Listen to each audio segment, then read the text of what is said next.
Good afternoon, everyone. Thank you for attending today's Economic Development Tourism Special Events Advisory Committee meeting. The longest title on the city docket. Correction? No, I don't. Director Grimmin has the longest title for a director, not for a committee. Any disclosure of pecuniary interest? Seeing none, that's closed. Approval of today's agenda. Brent and Zach, all in favor? That's carried, thank you. Approval of the minutes of August 1st. Ed and Dunk, all in favor? That's carried as well, thank you. The delegation of the quarterly updates, please, from the staff of Economic Development.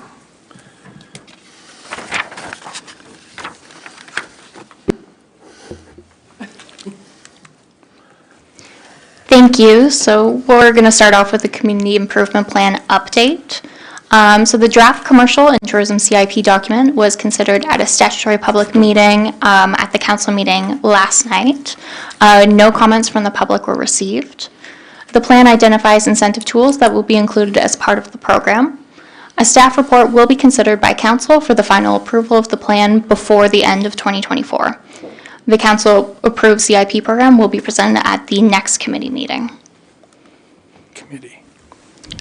In regards to the Work in Quinte Career Fair, the Work in Quinte Fall Career Fair was held on September 18th, 2024. There were 56 employers and employment service providers that participated, and approximately 800 job seekers attended the event. There were approximately 1,500 jobs available in the areas of manufacturing, healthcare, logistics, administration, and hospitality. The Bay Quinte Regional Marketing Organization has been managing the Work in Quinte brand and website to support the team and this event. The Work in Quinte website is being updated and will be shared once the new website is launched. The Best Places to Work Job Expo, the Economic Development staff joined the City of Belleville and Bay of Quinte Regional Marketing Board to attend the Best Places to Work Job Expo in Ottawa on October 17th to showcase the Work in Quinte brand. Over 2,000 individuals were in attendance, including students, recent graduates, and newcomers. This event is an excellent opportunity to showcase the region and participate in resident and workforce attraction activities. The Front Street Farmers Market ended on October 12th of this year. The market schedule change received all positive feedback from the community and mostly positive feedback from the vendors. Pedestrian traffic at the market has been excellent, with 300 to 500 customers every market and roughly 15 to 18 vendors per market. The Farmers Market Subcommittee meeting has been scheduled for November 13th, and staff are currently drafting an RFP for an external party to take over management of the market and will be looking to open for submissions in mid to late January of 2025. The Bay of Quinte Regional Marketing Board and Loyalist College have been working on developing a regional approach to attract filming. So this includes our municipal partners, including Belleville, Tynedega, Brighton, Napanee, etc. At this time, all partners have been working on their respective film policy documents. On November 20th, the Film Office will hold a second industry night with the intent to identify local film sector professionals. The Bay of Quinte Film Board will be looking to meet a regional deadline of spring 2025 to have film policies in place. Staff are currently working on a draft policy to bring forward to council, and we are meeting internally to ensure that all departments are aware of the policy and how the process will be moving forward. I'll now defer to my colleague, Jen, in regards to the tourism wayfinding strategy. Good afternoon, everyone. Through a RFP process, the City of Quinte West has recently engaged the consulting services of Plural out of Fergus, Ontario for a tourism wayfinding strategy. The consultants were here last week. We had a very brief meeting before they set out on a tour to investigate all of our signage within the City of Quinte West. They do plan on hosting public engagement sessions for tourism operators in the coming months. The strategy will take into account our current wayfinding signage program and suggest the best way to promote our tourism assets, pathways, and parking in an effort to improve the visitor experience. It is anticipated that the strategy will be completed by the end of March. Next slide, please. The Tourism Development Fund. So this year, 2 projects were funded through the Tourism Development Fund, one being the Quinte Cup angling event as part of the CSFL's Pro Bass Tour, and the second one was the fuel fishing tour. Preliminary conversations have been had with the Tourism Development Fund subcommittee regarding the application process for 2025. An application is in draft form. However, other elements such as eligibility requirements, scoring rubrics, and follow-up documentation needs to be considered before a full package comes to the committee in February. The intent is to launch a rolling intake after the operating budget has been approved by council. Art on the Trent, this is our fourth installment of our Art on the Trent exhibit, A Beacon of Unity. This art inclusion show was curated by These Four Walls and Community Living Quinte West and sponsored in part by the City of Quinte West. It included artwork from 470 artists from 13 schools in Quinte West. With the Art on the Trent project, we were able to take 16 of those images and further promote these talented young artists and promote the event further, which they plan to grow next year. As you know, the frames can be found in Frankfurt Tourist Park, Riverfront Square, and in Centennial Park within the pop-ups footprint. And this is just a follow-up to a project that was done in the summertime. Just a final image of what our chair does look like in place, the finished product. It was installed in mid-August, and it is at the pop-ups, as you know, but it will be removed for the winter so that we will able to have it longer and it will last and be, we'll be able to use it every year at the pop-ups. It will complement other existing selfie spots like the illuminated love sign, the frame, and the Quinte West heart. So just a little bit about our visitor data from the summer. From mid-May to Labor Day, a total of 755 visitors were recorded by the tourism ambassadors at the Chamber. This represents a slight decrease of 4% over 2023. But as you can tell by the charts there, the geography remains almost identical from year over year. A fair number of these visitors were accessing the facilities and trying to obtain directions, with the most being leisure travelers and those interested in our attractions. Second slide, please. Events, wineries, and museums were tracked as the most information requested from the Chamber, aside from obviously directions. But in terms of, we actually, as you might know, if you've been at the pop-ups, we did have a visitor center at our pop-ups this summer. And so we had materials, and we were tracking the materials taken from the pop-ups area. The summer concert brochures continue to be a very popular piece, as well as the summer event rack card and the Quinte West Discovery Guide. Council has approved a letter of understanding with the Quinte West Chamber of Commerce to continue visitor services until 2028. This includes support for the Leadercast event that they now organize and the Trenton Santa Claus Parade.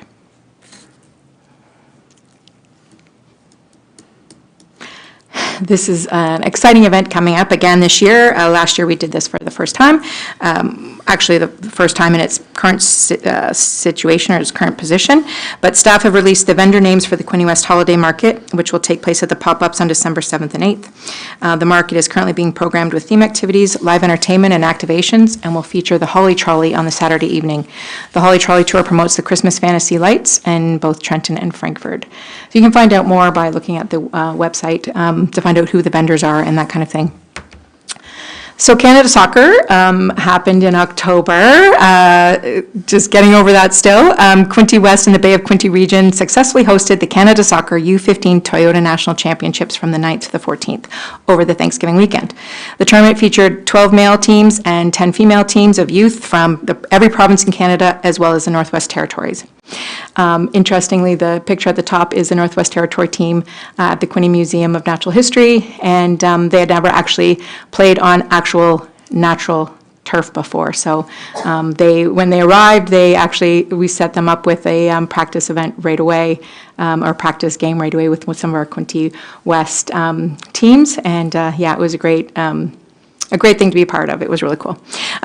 So just wanted to talk to you about some economic development spin-offs. A minimum of 200 rooms were booked for the teams and event personnel between Belleville and Quinte West, resulting in 1,200 room nights. Most teams also brought the majority of the parents to the city, resulting in additional hotel and short-term accommodations being used. Many restaurants in Quinte West and Belleville, as well as caterers, were booked throughout the week-long event, and many area attractions such as the Quinte Mall, Homestead Marketplace, the Quinte Museum of Natural History, the National Air Force Museum of Canada, and Club Med were visited by the teams. A local bus supplier was used for all coach and school bus transportation, and local athletic therapists were hired, putting more dollars back into the community. And Canada Soccer noted the quality of the fields is exceptional. Several upgrades were made to accommodate the tournament's requirements, leaving a legacy and elevating the player experience for soccer youth in our community, which is definitely a benefit of having and hosting this tournament. Good afternoon, everyone. Just to follow up on Canada Soccer and the U15 Cup, the 6 days of the tournament didn't just feature high-level soccer, but we also had a ton of community engagement and family-friendly activities. Special shout-out to the two winning teams, the Edmonton Warriors Soccer Club for the girls out of the province of Alberta, and the Burlington Force Soccer Association for the boys out of the province of Ontario. The city Something that was noticed across the tournament was the performance and sportsmanship that all players, as part of the U15 Cup, showed and demonstrated throughout Quinte West, whether it was on the pitch, at local businesses, at local restaurants. We heard raving reviews from how these players conducted themselves throughout the community. On top of the tournament itself, the Quinte West Soccer Club hosted a skills and drill session for local youth, and we had the Newfoundland and New Brunswick team supporting that initiative, and we had several kids out from the Quinte West Soccer Club to participate with these teams. Seeing the students interact with the players and the players back with the students was quite heartwarming. We had many community partners, sponsors, and volunteers for the support of the tournament, upwards of 150 volunteers, upwards of 20 sponsors, and countless community partners that we're incredibly thankful for to have helped bring this tournament together. Happening alongside the Canada Soccer Tournament from Friday, October 11th through Sunday, October 13th was Soccer Central over at the Quinte West Pop-Ups. We had the vision to host a great event to coincide with not only the people who were attending the tournament for participation, but also coming to the park in viewership of the tournament. We had 3 retail vendors, including the Canada Soccer Merchandise Shed, which was incredibly popular throughout the tournament, as well as 6 different food trucks and food vendors participating from around the area. We were lucky to partner with Hitched Games to bring out their outdoor games. We had upwards of 15 large games out. You can see the picture on the far left of one of the examples that we're playing. These were tremendously popular amongst the players in between games or as they were waiting for their transportation, as well as the visitors to the park. Something to note here too, Soccer Central was only really advertised from October 11th to 13th, but the vendors were having so much fun and enjoying being there that they all stayed for the championship Monday, October 14th as well, and all stayed open until the end of the last game. So we thank those vendors that came out and helped make this a successful event. And the last thing I just want to touch on regarding the soccer tournament was we were incredibly lucky to demonstrate our appreciation for our military community, and we had the CFB Trenton SAR Tech Search and Rescue Squadron deliver 3 game balls from about a 3,000-foot drop via parachute that landed on field 2 and proceeded to walk them over for our ceremonial first kick on field 3. Comments from Canada Soccer, as well as members of the public in attendance, commented that this was a spectacular thing to view, and Canada Soccer specifically mentioned that this was an opening ceremony that would not be forgotten in a long time.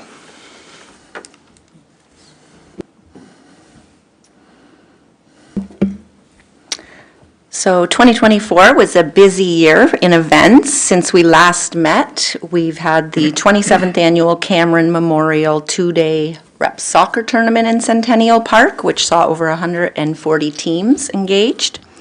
Our new event, new this year, is our Quinte West Present series.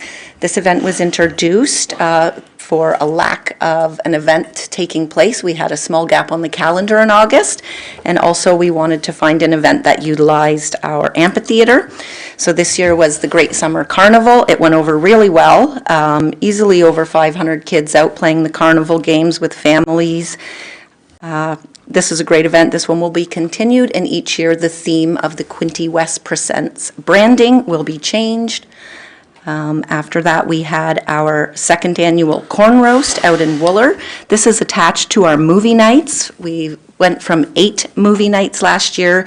This year we did 4, but we also produced what we're calling ward parties around each of the movies. So there was ancillary programming added to each, and we ensured that each of our wards had one of these one of these ward party and outdoor movie nights.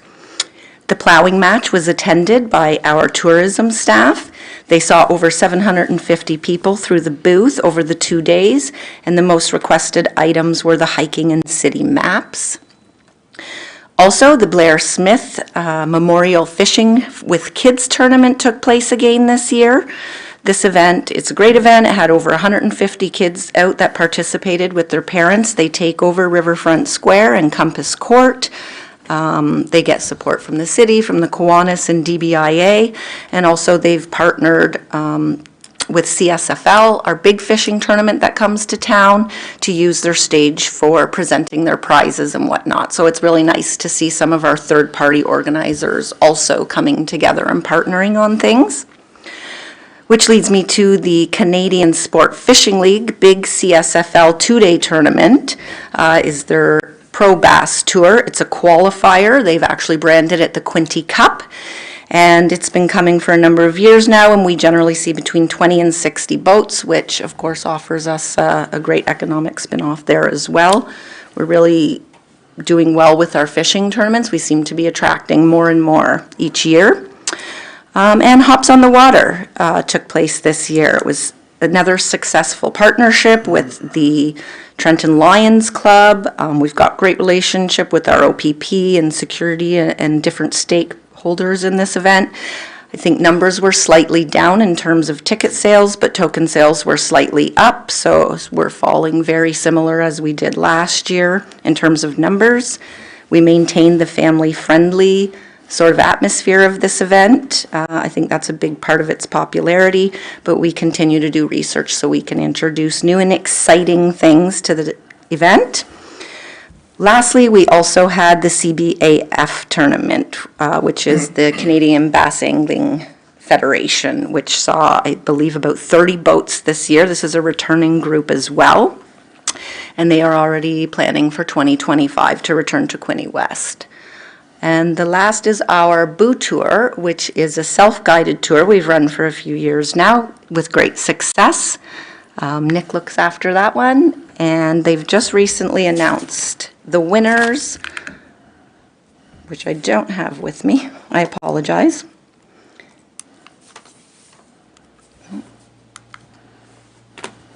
So, remaining events for the year. We are starting to look to our holiday events at this point. We do have our Remembrance Day ceremony taking place on November 11th, both here at the Trenton Cenotaph as well as at the Frankfurt Cenotaph, and the city supports the Legion in both of those. Next would be the Trenton Parade. This event's run by the Chamber. The city does do enhancements by offering a barbecue during the parade, and also does the fantasy of lighting at the conclusion of the parade. Frankfurt would be the next weekend, which also the city has taken on doing some enhancements after the parade. So this one at the Fantasy of Lights has a little fireworks display, and both have treats and hot chocolate offerings.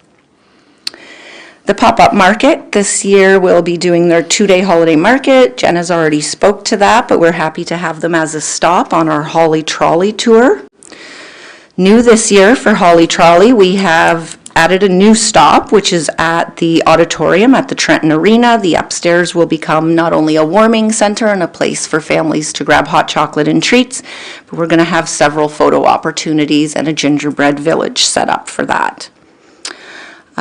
Also, Holiday Train is coming to Quinte West again this year. It will be arriving on the 29th of November, which is a Friday at 10:15 a.m.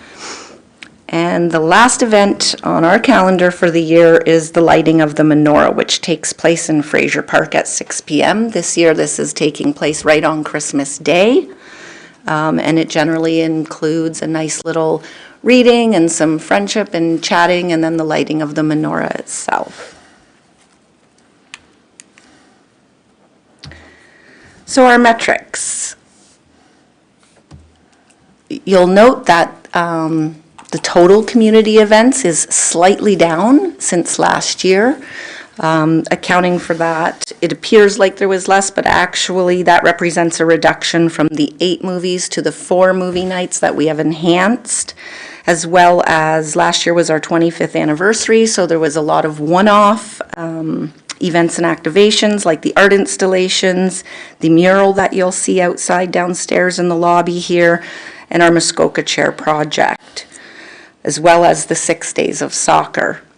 Community-led events are roughly about the same, holding strong, and then we had our online events for things like International Women's Day, Black History Month, Multicultural Day, etc.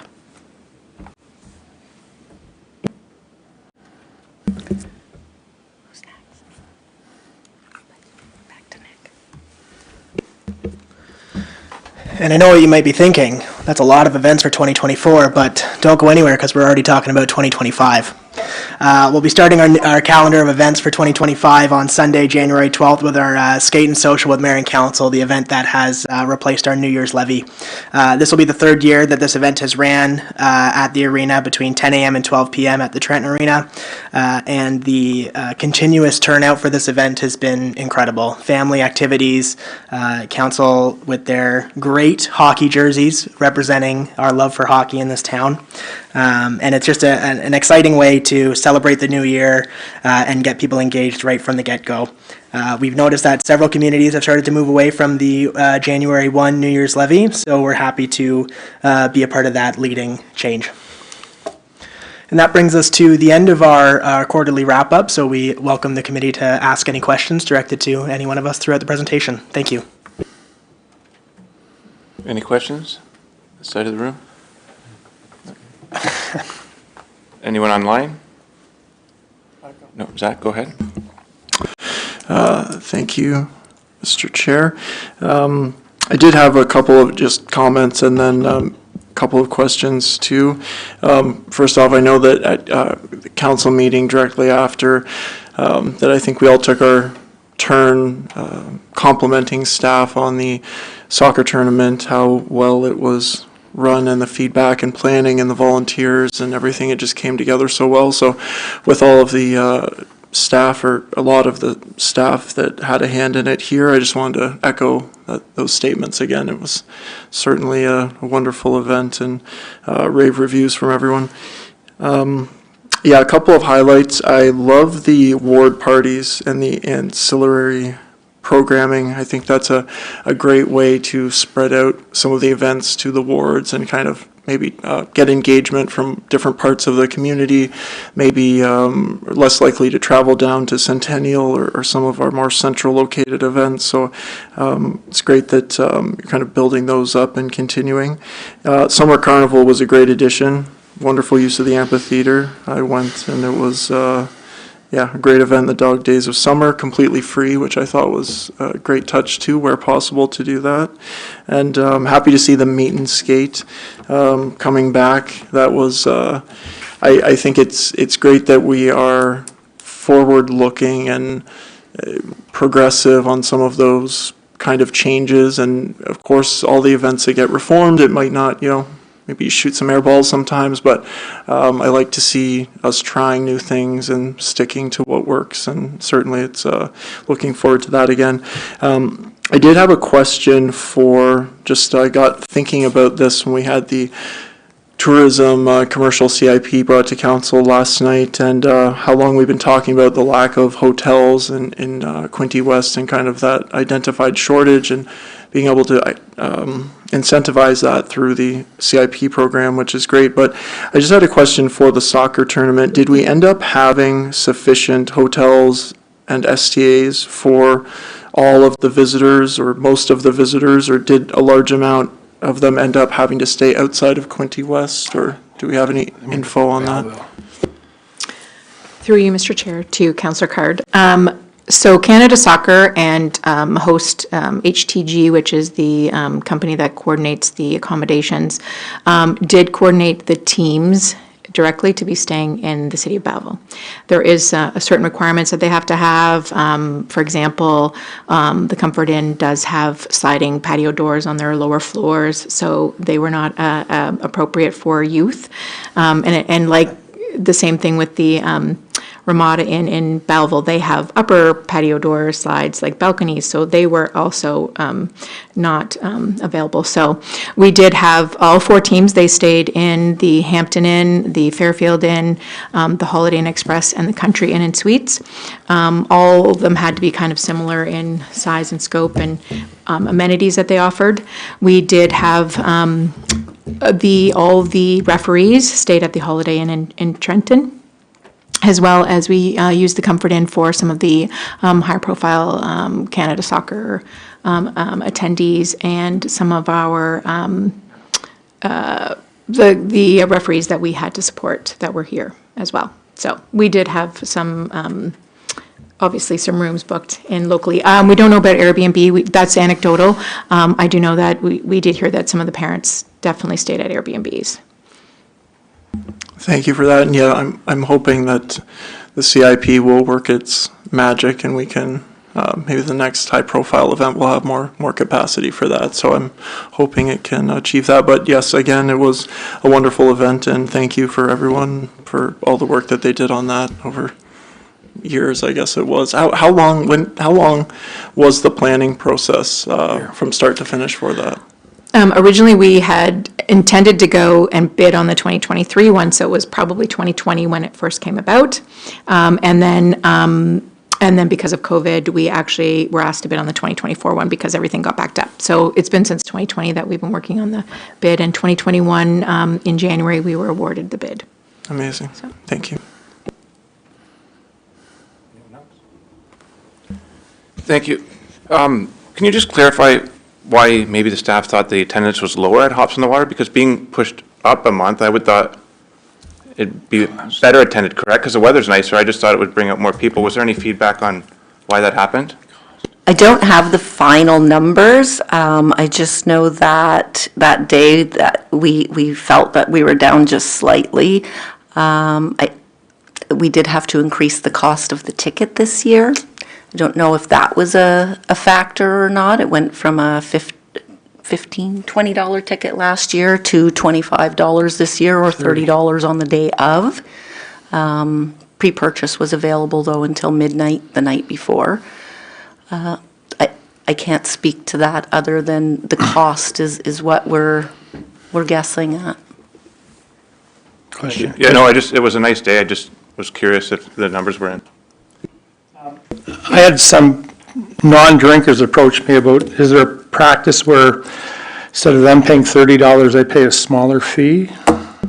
Because that kept them away too. Yeah, unfortunately, that's not how we have it set up at this time. They do come in and get to experience everything, all the live entertainment and whatnot as well. And we have to recover our costs on this. So that's why it's been a ticketed event. But somebody who gets a ticket gets a mug and a drink, correct, or something, a token for a drink? If they're one of the first 2,000 through the door, it does include the mug, and then they've got the 8 hours of entertainment with buskers and live music and photo opportunities. And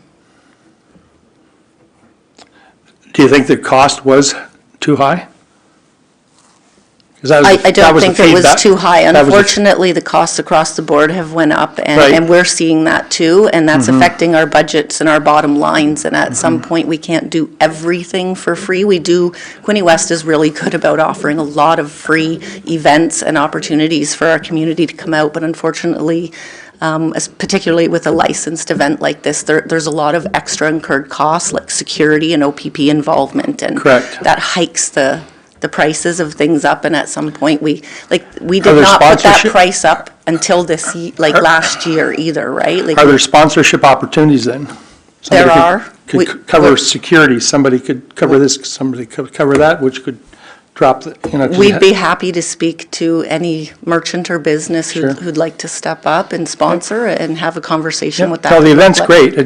You're trying to answer that question. I'm just throwing observations from others that are given to me. Nick and I also attend NMEP meetings, which are the Network of Municipal Event Planners, and we're not the only one feeling the same crunches. We have conversations with our counterparts from other municipalities, and they're also experiencing very similar losses to attendance or incurred costs or all of those things. I mean, the event was still a great event. Oh, We yeah. still had well over 1,000 people. I just don't have those final numbers, and it wasn't like a dramatic dip in attendance, but I think it was slightly maybe within a couple of hundred tickets sold. However, as I mentioned, token sales were bang on. They were right there, similar to last year's numbers, so. Zach? Thank you, Mr. Chair.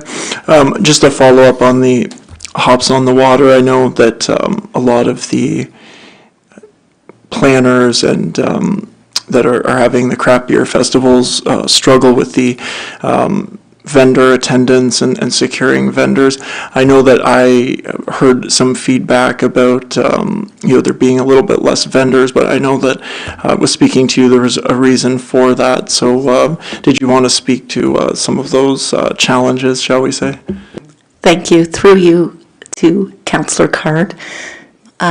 Yes, so unfortunately, two of our very local breweries, Wild Card and Flyby, were unable to make it. Their doors were closed. There's a movement in place, a change of ownership. So those two, we were sad to lose our two very local breweries. But then on top of that, within the 2 to 3 weeks prior to the event, I had 3 to 4 breweries who had already signed contracts and were anxious to come out that had to back out because unfortunately they've lost their summer staff and their students, and they weren't able to staff both the event and their site. So that did affect the number of breweries out this year, and that's a conversation that we're having behind the scenes about what that looks like for the event going forward, whether we include other forms of alcohol, like we've had many distilleries reach out and wineries and things.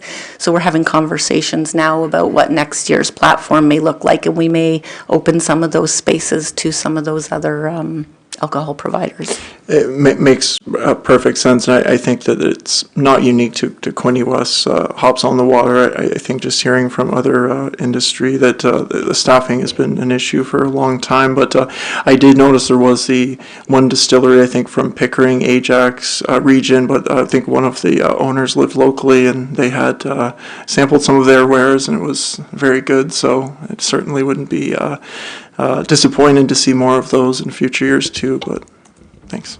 Thank you. Can I ask, is there a deposit from these breweries that back out?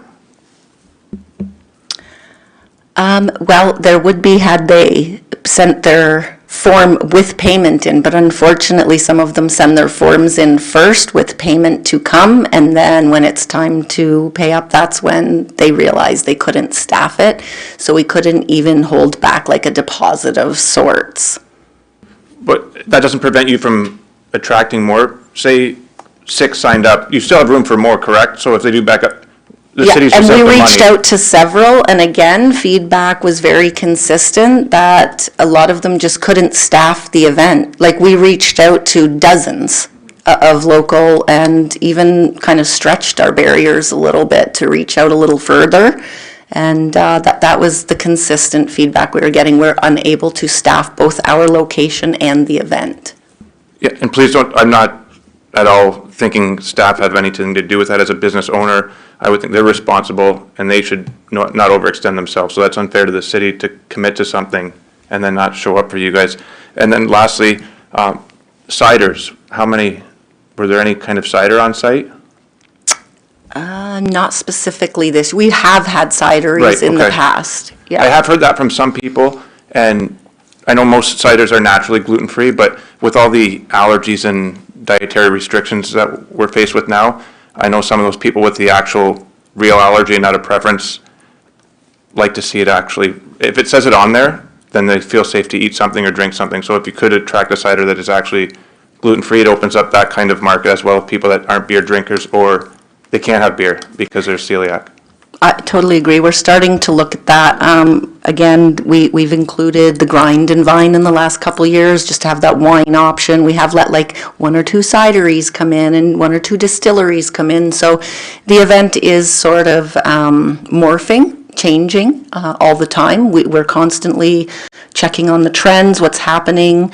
in the events world and speaking to like some of our contacts through the breweries and some of these companies that have reached out to us.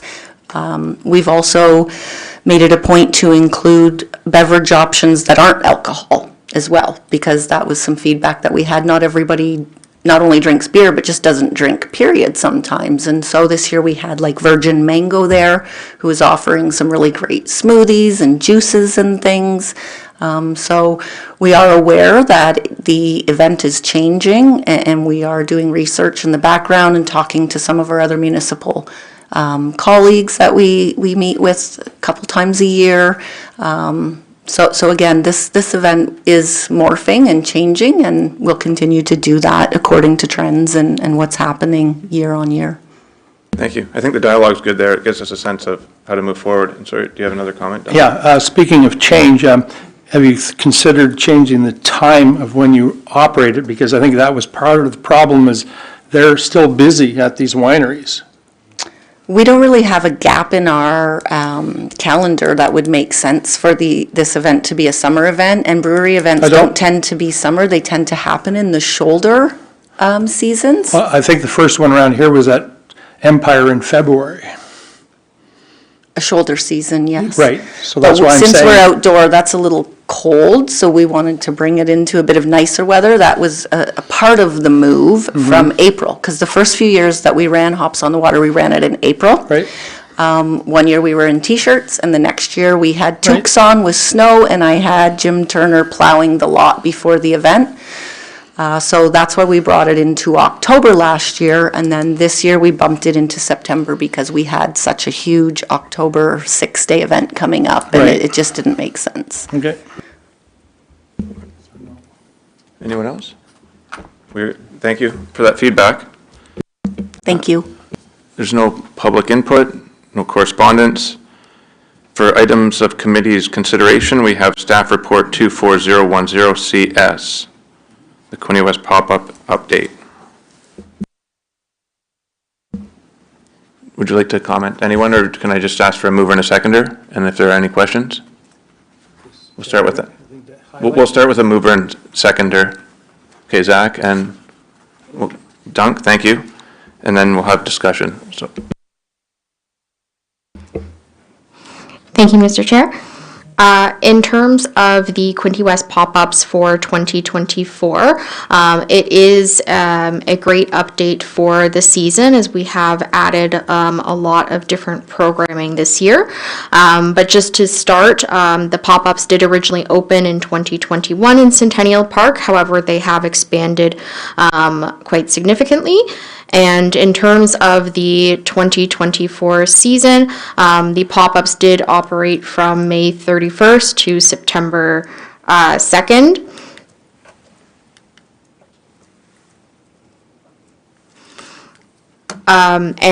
With hours from 11 a.m. to 7 p.m. And this schedule included Fridays to Sundays until June 23rd, as well as extending to Thursdays through Sundays, plus the holiday Mondays. This year we did also have the addition of a tourism information shed as well, which was staffed by our summer students, and you can see two of them in our picture here. But that shed was able to be staffed in order to provide assistance to visitors who had questions about local attractions. We also were able to have lawn games featured again, as well as coloring for entertainment, and then Saturday afternoon musicians. And then we did have on Fridays activities provided by the Quinte West Public Library as well.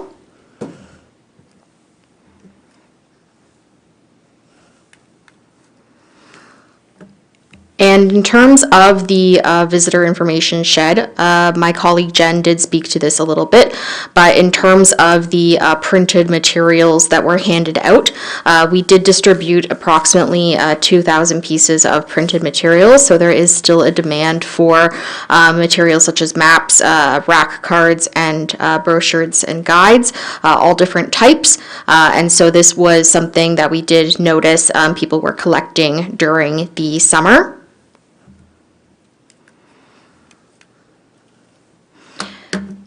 In terms of visitation to the pop-ups, we did track this as well. So the summer students did record the number of visitors per day. Of course, sometimes we are unable to collect all of this data in case a summer student may have been busy talking to someone and they might have missed people that were coming by. However, that being said, based on what we did record, we do have an estimation of over 8,000 people visiting the pop-ups throughout the summer, with the highest amount being on Saturdays, which coincided well with many of the different activations that were happening on site. And in terms of attendance, we also recognize that weather also always plays a factor. And so this summer in particular, there were quite a few rainy days, but also very high temperature days as well. And so these did have an impact on some of those different activations on site and the programming.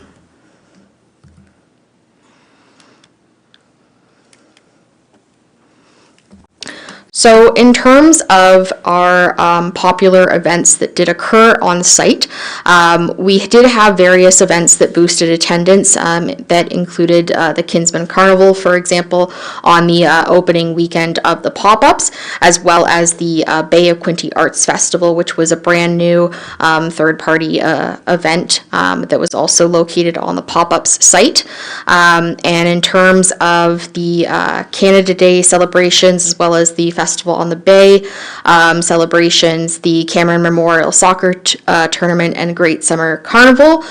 Those were also some great events that were located within the Centennial Park footprint, and also added some boost to attendance to the pop-ups.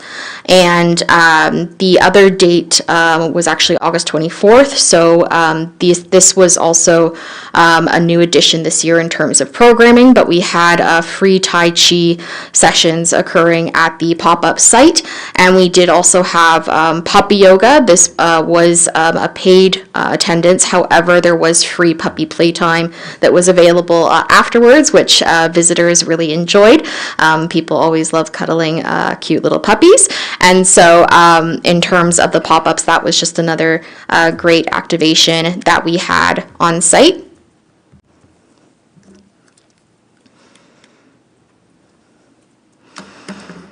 So in terms of marketing, the pop-up season this year, we did use a variety of advertising methods. So we included rack cards as well as regular newspaper advertising on the dedicated city page. We did have a full page designated in the discovery guide. We also had radio ads, posters, and used our social media platforms of Facebook and Instagram. We also were featured on the Babes of Quinte podcast from Starboard Communications, and we did also engage with them for 3 Instagram reels. And we did also have another reel that was created by the Bay of Quinte Regional Marketing Board that garnered over 30,000 views across multiple platforms. In terms of our social media activity this year, we did have 70 posts, 11 reels, 24 stories shared between the Facebook and Instagram pages for the pop-ups. And those pages for the pop-ups have over 2,000 followers on the Facebook page and over 3,000 followers on the Instagram page. Vendors, however, are also encouraged to use their own social media to share and amplify the message as well as create their own content. And in terms of signage, the pop-ups pageantry banners were located again along Couch Crescent after feedback from the 2023 season. We also had new pop-ups directional signage that was placed at the entrances to Centennial Park. And we also reused the concert series signage that was by the amphitheater. We used this to promote weekly programming. And we also included a 4x8 sign at the splash pad to encourage visitation. And we also used an A-frame sign by the visitor information shed in order to promote the hours of operation and our various programming.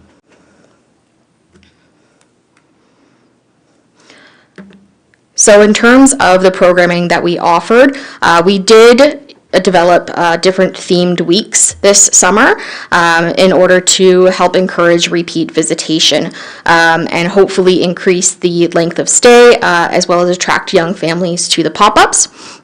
So some of the themes that we did have included was Dog Days of Summer, where we were visited by the Humane Society, as well as Conserve and Preserve from Land to Lakes, where we had the local conservation authorities, as well as the Great Lakes Plastic Cleanup engaged in that day.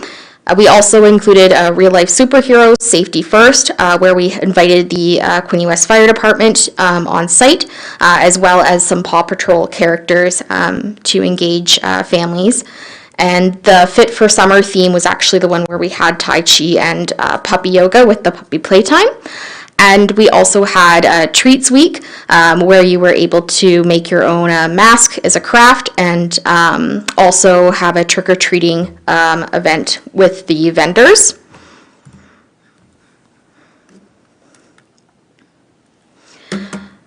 So in terms of the different themes, we did have quite a variety that we were engaged with from the visitor information shed. And we did also include different participatory prizes for kids when we were having particular activities, especially when we were looking at things like the Christmas in July event, which the special events team did help to coordinate. Nick had been working on that, and that was also a great success at the pop-ups as well. That happened in July on a Saturday, and it was also coinciding with one of the movie nights for the Trenton Ward parties. In terms of our themed weeks, we did find that they were difficult to carry out throughout the summer. However, that being said, we noticed that some of the larger events were attracting more visitors, especially things like Canada Day or Festival in the Bay. And perhaps that if we were looking at the future of the different activations at the pop-ups, we kind of would like to expand more on what we found to be most popular so that we can get the best attendance out to the site.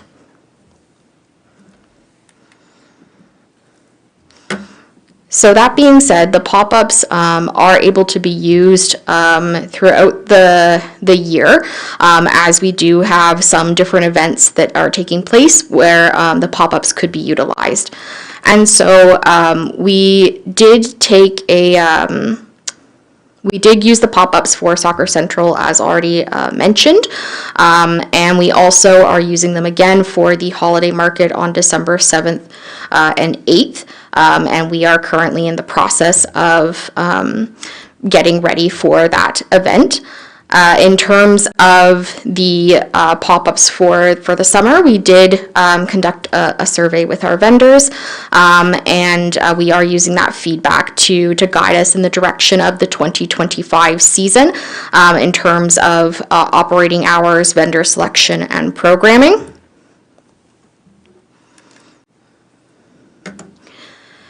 And overall, in terms of the pop-ups, they do help to support our strategic plan, including some of the priorities such as the healthy, vibrant community. So being able to create a community that encourages healthy, active living for people of all ages and abilities, especially pertaining to our Fit for Summer day in particular, featuring Tai Chi as well as the puppy yoga. However, we do notice that our pathways, even through the pop-ups, have also been used by those who are jogging or those who are taking their dogs for walks as well. And in terms of economic prosperity, by supporting economic growth in Quinte West in terms of agriculture, commercial, industrial, and tourism sectors. When we do have visitors coming through the pop-ups, they are by purchasing local goods, whether it is food or merchandise, and therefore helping our local economy. And in terms of our financial impact, we do have revenue generated from the vendor fees that we get from the space rentals. And so expenses include our programming, promotion, and approved operational costs, whereas we have also remained within our budget of $13,000.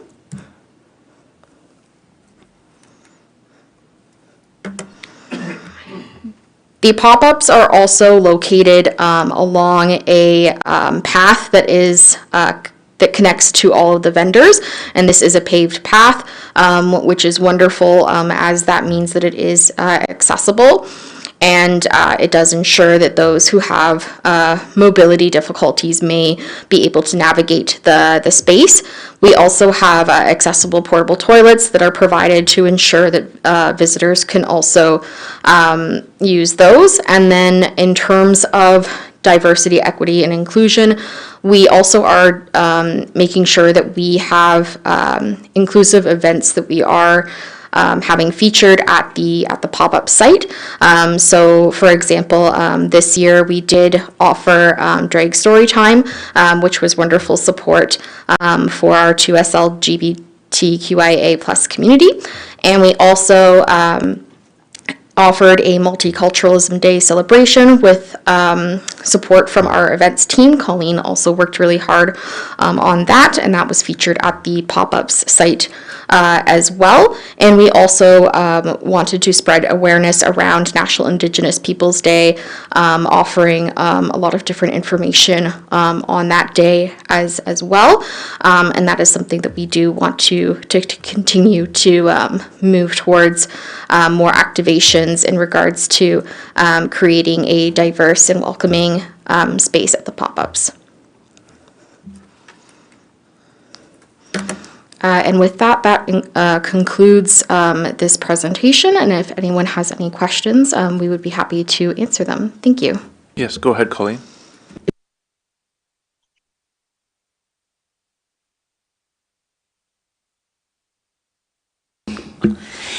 Is the pop-up information booth the only information booth now in Quinte West, or are there still, there used to be one by the Holiday Inn and one by Wooler Road. Do they still exist, or is the pop-up the only one?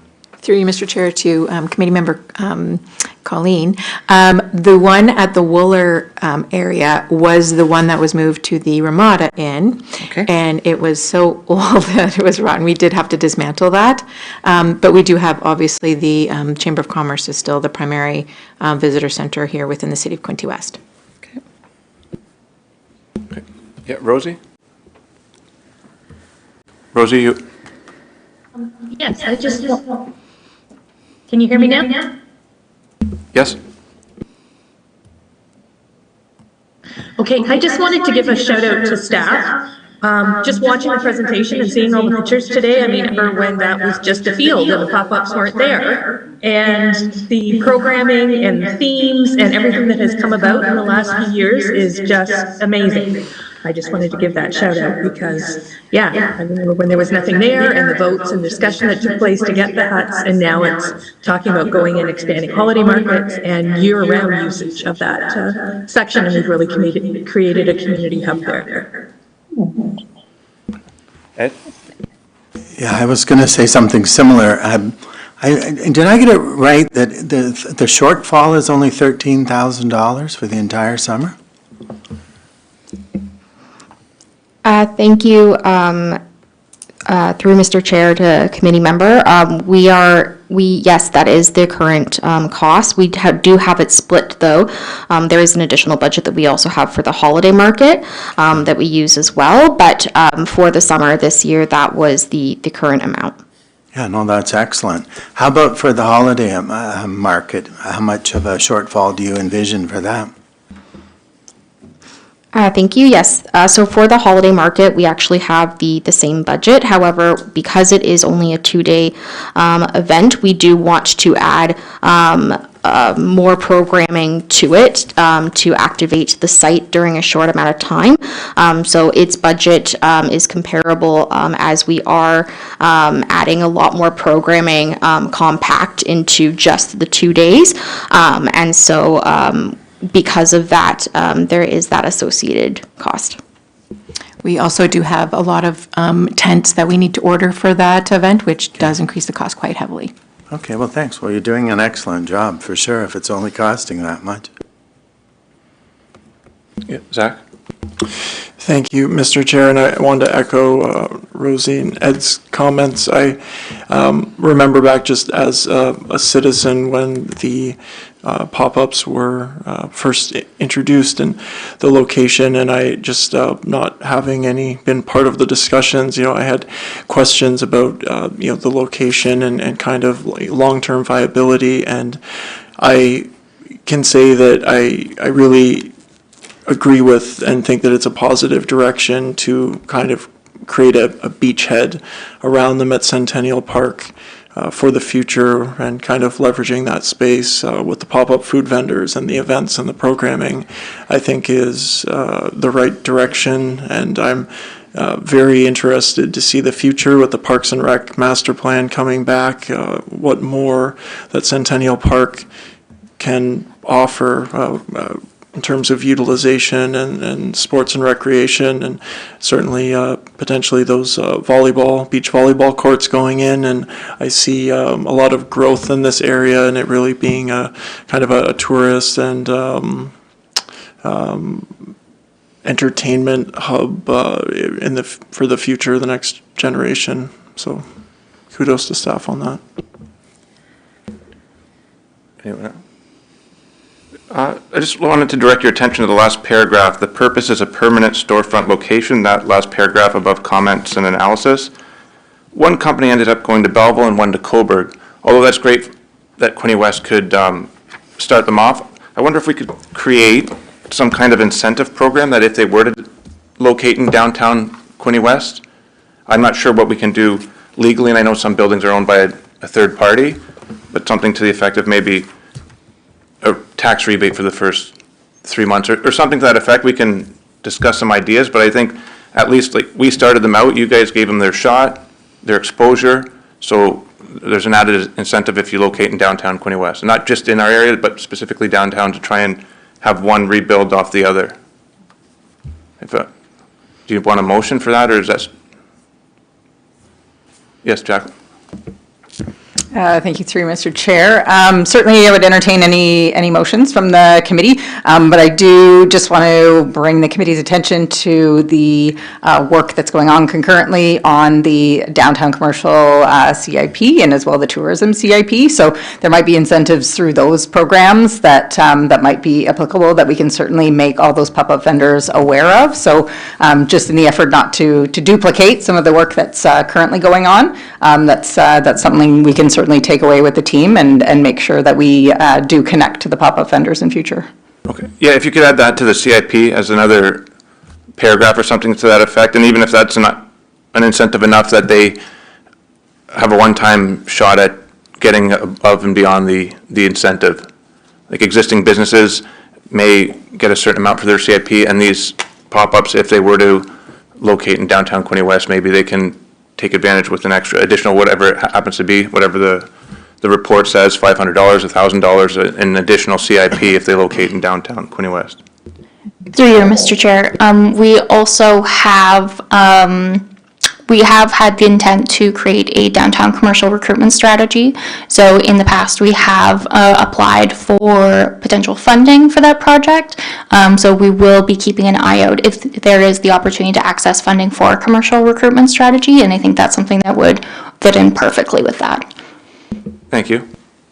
So if there's nothing else, I just need all in favor to receive that report as information. That's carried. Thank you.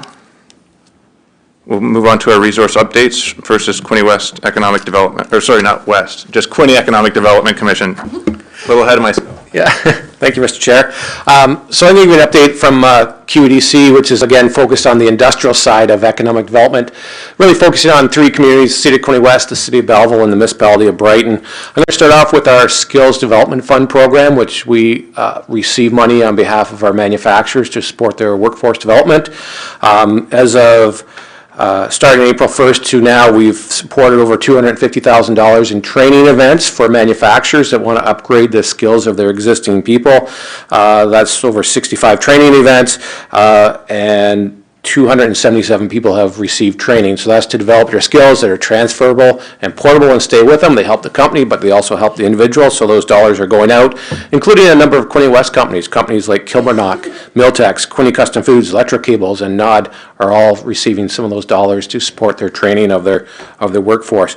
We also have a program to support training of people that are unemployed to get them job ready, and this is typically people who are coming off social assistance.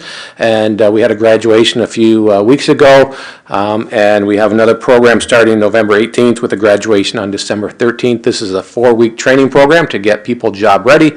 It's really transforming lives for people who want to get out of whatever situation they're in and back into the workforce. We have a great training program with the wraparound services to get them back into the workforce, and that's done in partnership with Loyalist College. Again, we apply for the money on behalf of our community and then deliver it, and it's a real collaborative initiative with a lot of different stakeholders helping us out. On the investment attraction side, we're working on a number of investment files right now across the region, including some in Quinte West, and there's a lot of good projects in the works, as well as our support of existing manufacturers, helping them with issues, solving problems, or working with expansion opportunities for those existing companies that are trying to grow, and lots of good things happening there. We also coordinate the Quinte Manufacturers Association, which is a network for manufacturers to get together. We just had a recent plant tour of a German company that's in Belleville called Schutz. We had companies from all across the region come in to tour that plant to see what they're doing and learn from each other. A lot of great supply chain connections, companies learning from each other and helping each other out. We're working for an event on November 28th on sustainability, and it's a panel discussion with different manufacturers talking about where they are on the sustainability journey, and it's part of our sharing and learning series. We've done other events around continuous improvement, lean manufacturing, as well as additive manufacturing or 3D printing, and those are really well attended and received. We're in the process of doing our wage and benefit survey, which we conduct every year on behalf of our manufacturers so they can benchmark themselves on where they are in terms of wages and other benefits, and so we conduct that every year. And to receive a copy of the report, you got to participate in the survey, so it's a highly sought after document, and again, you got to participate to get it. Also, we had a recent meetup of the Quinte Technology Association, and just a chance to bring those tech companies together to work together on a number of issues. We are also in the process right now of updating our target market study. We typically do this study about every 5 years, and it's to have an outside external set of eyes look at our economic development program, focus again on the industrial sector to make sure we're focusing on those right sectors and subsectors within manufacturing and industrial that have the most chance of success in our region. So we have issued the RFP. We've hired a consultant now to help us through that, and that will kind of set the stage in terms of looking at those internal assets that we have and the opportunities, and coupled with what's happening provincially, nationally, and international with opportunities, and come up with a strategy to make sure we're on the right track to invest those marketing and other promotion dollars that we have in those sectors that are going to have the most chance of success and bring value to our community. So that's ongoing right now. Probably early 2025 we'll have that results ready. And then we were fortunate, we were able to participate in an event with Global Affairs Canada, and they put us in front of a number of European companies that were considering looking to invest in Canada, and they matched us up with those companies that were kind of aligned with our opportunities around manufacturing, food processing, and logistics, and we had some one-on-one meetings with a number of different companies. They were all looking at Canada, and again, we were able to pitch the Bay of Quinte region and our particular communities for those opportunities. So lots going on Quinte Economic Development. That's just a short summary. The year's wrapping up, and when we're done, we'll have our annual year-end report to share with the group as well. So that's a little bit of update from Quinte Economic Development. Be glad to answer any questions if there are any, Mr. Chair. Any questions around the table? No? Okay. Bay of Quinte Regional Marketing, please. Yeah, thanks, Mr. Chair. Through you to the group. We just launched this week our a gas card incentive travel campaign. So what we're trying to do is incentivize people to come here on the shoulder months. So from November through to March, anybody coming and staying 2 consecutive days, we give them a $50 gas card. Anyone coming 3 days or more, we give them $100. And this is actually using that municipal accommodation tax funding that we're lucky enough to receive from City of Quinte West and City of Belleville. So it's actually a program that's only in Quinte West and Belleville right now. Another thing that's going on, we're just about to launch an updated regional immigration site. So going back a number of years, the province provided support to regions to create immigration portals that would live on the ontario.ca website to help new Canadians navigate how to move throughout the province or the country once they landed here. And so we've been working with the Quinte Local Immigration Partnership to update this. We're going to launch it at a launch event November 22nd.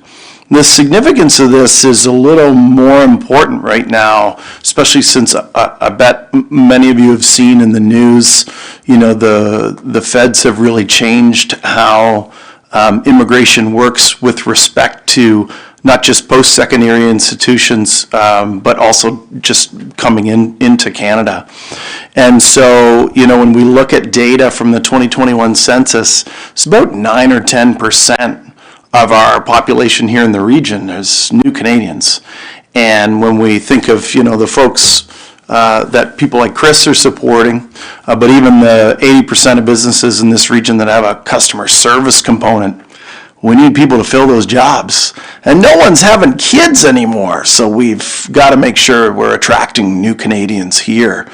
So this will be a marketing piece for us, certainly continue to be once we launch the new site, which is, like I said, happening in the coming weeks. And then one more thing I wanted to mention, and Shannon talked a little bit about video in her update, is just video and how it's become a really important part of our weekly marketing strategy. And, we were fortunate enough to access some provincial funds to hire a 5th team member about this time last year.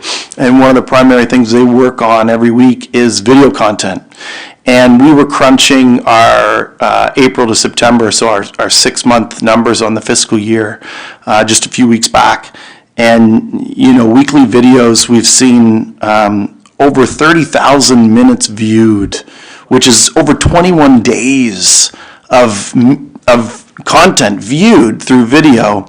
And maybe it doesn't sound like much, but it really actually translates into a lot of increased web activity too. So we're seeing this corresponding activity on our website. So just to say, I know City of Quinte West does a great job with their marketing. They do a lot of video, but it's also just for everybody out there just to try and leverage video, because we're really finding that in terms of how social media goes, that's what they're favoring with the algorithms. And thanks. Any questions for Doug? Yep. About the mat tax, during the soccer, a lot of the attendees were living or staying in Belleville, but we don't benefit from any of that tax. Is there any sort of formula that looks at something like that, say, hey, because of us, they're benefiting and we're not getting a cut of it? Well, through the chair to Councillor Armstrong, I guess, myself and maybe Chris are people who look at it a little differently, right? Because it really is a regional thing for us. I would actually argue net, the rooms in Quinte West were still full.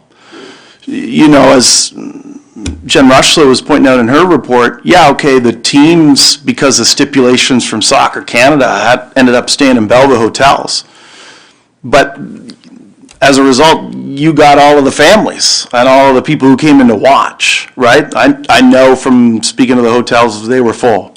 So let's say the reverse happened and all the teams happened to stay in Quinte West, all of the families would have gone in Belleville. At the end of the day, there's something to consider here is room capacity. Councillor Card talked about it a little bit, and maybe we'll see some movement up in Homestead Marketplace over the next few years. Now that Motel 6 is no longer operating as an accommodator, City of Quinte West, when we look at hotels, motels, has, I think, 368 rooms. That's not a lot of rooms. So if you're bringing in a national sporting event, there's no way you can do it alone. And I know that there were even people staying in Napanee as a result of the tournament. So that's a bit of a long-winded way of saying, I don't have a good answer to your question because we can't track that, but also I would still argue that it was still a win for the city of Quinte West.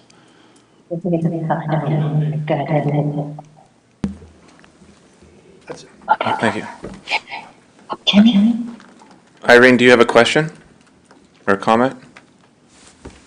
No? Oh, sorry, we could just hear you in the background. I didn't know. Thank you. Oh, sorry, no, I don't. Okay. Anyone else? For Doug? No, thank you. Quinte West Chamber, Suzanne is not here, so Brent is going to pick up the slack. Thank you, Mr. Chair. Yes, I'm reporting on behalf of Suzanne, who's halfway across the Atlantic somewhere to Europe on a much-needed vacation.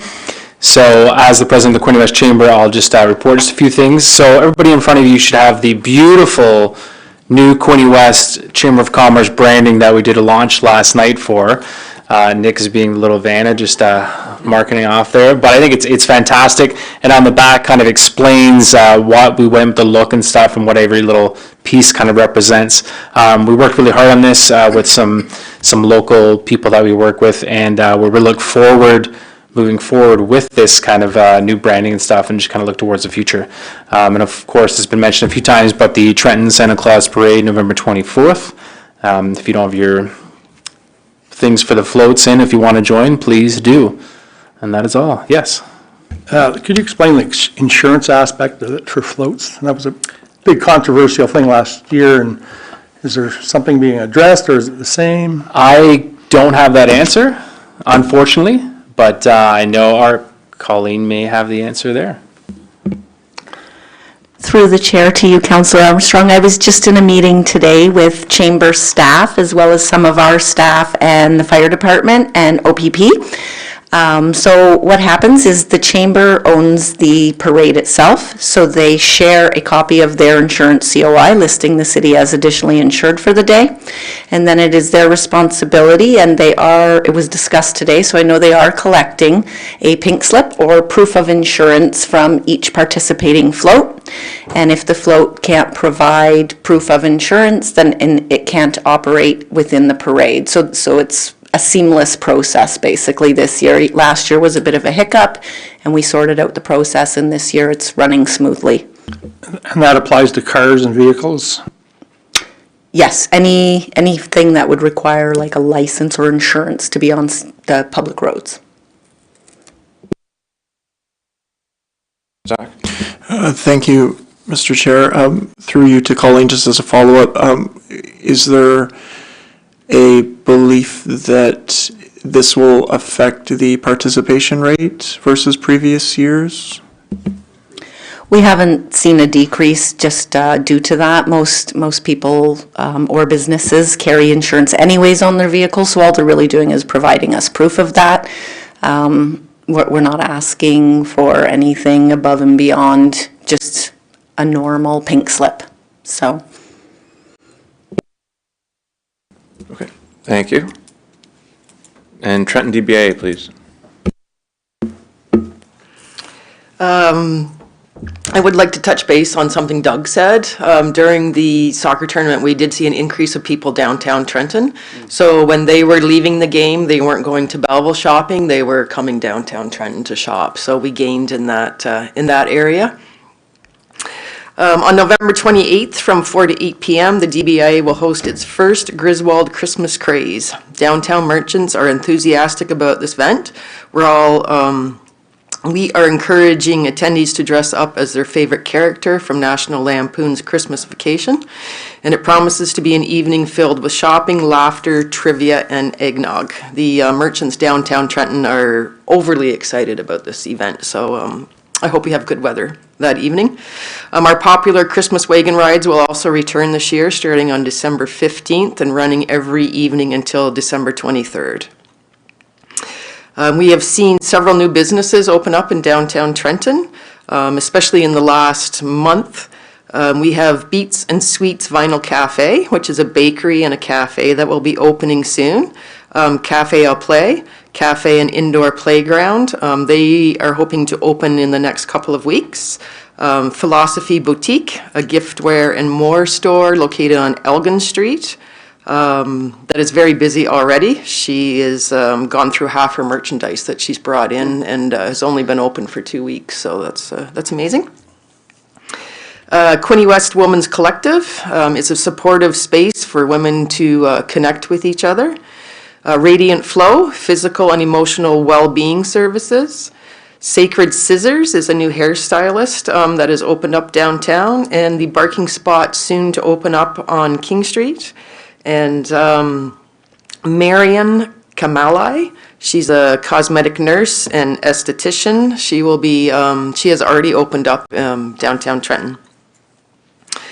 Some news that you've probably already heard or aware of, Suzanne Andrews from the Chamber of Commerce has graciously stepped up as for the interim position of chair to the downtown DBIA, alongside Councillor Shelley Steadall, who will serve as the vice chair. The DBIA is excited to be working with both of these ladies going forward. And that's all I have. Thank you. Any questions? Nothing? Oh, yeah, Zach. Thank you, Mr. Chair. I did want to just follow up on Lisa's comments that it's great to see all of the new businesses opening up, and I haven't visited all of them or the ones that are open, but specifically the Philosophy on Elgin. I'm often at Community Partners for Success, and just wanted to say what a great job they've done renovating the building. It looks amazing, and I've seen customers, and I'm sure they're going to be very successful, and wish them a lot of luck. And I have a feeling we're going to see a lot of Cousin Eddies on the National Lampoon's Christmas holiday there. But anyway, thanks. Is there any new or other business? We'll start with Colleen. Brent? No? Zach? Thank you, Mr. Chair. I did want to ask just briefly, Chris King, I didn't get my hand up in time before, but we had come to council the industrial lands CIP, just some information on that yesterday, kind of that plan. Would you want to comment on, from your perspective, QEDC's perspective, what like the goals or like what they would like to you see in a perfect kind of industrial land CIP, like kind of a broad overview, and how you see that that tool being used effectively? Yeah, and the industrial CIP, there's one in existence right now, and I think the goal was to add the development charge exemption or potential reduction to it. Is that what you're referring to? Yes, yeah. Correct, yep. Yeah, so across Ontario, a lot of communities have waived their development charges for manufacturing or have CIPs, and then some do have industrial development charges. And Quinte West has put in development charges for manufacturing now. And the one thing about manufacturing is it's not dependent on local market conditions. So, you know, a lot of businesses, they look at, you know, what's the population, what's the disposable income, and then they'll come to that community. Manufacturers, they could typically be anywhere because their market is across Ontario or across Canada or across the globe. And so they don't really, you know, they could be in Cornwall, Brockville, Kingston, Cobourg, Quinte West. And so it's a pretty competitive landscape. So that's why a lot of communities have either industrial CIPs to waive development charges, or they don't have them to start with. So I think it's a great idea that the City of Quinte West is contemplating putting an industrial development charge exemption or reduction, or having a CIP that's going to include an industrial CIP, include the development charge reduction. Yeah, I think it's the way to go. Quinte West, I think, is $192 per square meter for a manufacturer, so it's about like $18, $19 a square foot. So think about if you put up 60,000 square feet, that's an extra $1 million in development charges that you would have now that you didn't have before. So, you know, if it's cost you $100 a square foot to put up a building, well, it's just gone up 20%. And again, manufacturers, they're not dependent on your local market, so they could be anywhere. So I think having I think it's good news that the city of Quinte West is putting that in place, and I just encourage that to kind of move forward, because there's projects that are happening right now or are trying to get going that it's being impacted. So, did that answer your question, or did I get off on a tangent? It does, yeah. It sounds like for competitiveness and staying an attractive location for those businesses, that it can be a good tool for the city to Absolutely, continue attracting. Yeah, it's great that staff and council are looking to put this in place. Okay, appreciate it. Thanks. Thank you. Ed? Sort of a follow-up. We had talked about, and I think there was a little bit today about it, the people that have VRBOs and Airbnbs, they're exempt from that MAT tax. And we had talked about the possibility of having a MAT tax that extends out to those people that are renting out their homes. Was there any follow-up on that? Through you, Mr. Chair, to Councilmember Krakowski. We are in a program right now that's actually identifying all the addresses of the Airbnbs. Okay. And the name of the company is just escaping me from, Granicus, yeah, sorry. So they're actually undertaking that project right now, and scraping the internet to find out where they all are, and they're going to be submitting reports back to us on a monthly basis. But then what we discussed last time was that we do have to take that through a bylaw process to be able to then charge them MAT tax. Okay, thanks. Nothing? Anyone online? Hearing nothing. Two for adjournment, please. Duncan, Brent, thank you. Everyone have a nice evening.